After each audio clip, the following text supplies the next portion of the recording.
আমরা বাঙালি বাঁচাও এর দাবিতে এক মহা মিছিলের ডাক দিয়েছি।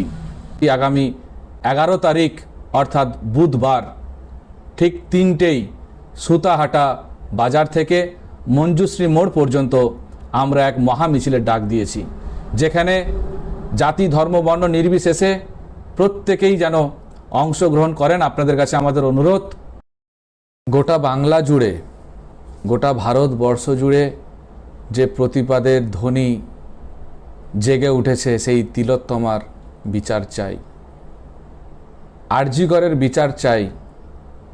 আজ গোটা বাংলা তারা প্রত্যেকটা কোনায় কোনায় আওয়াজ তুলেছে। অল ইন্ডিয়া মাইনরিটি অ্যাসোসিয়েশন সংগঠনও আওয়াজ তুলেছে কোনায় কোনায়। আমরা তিলোত্তমা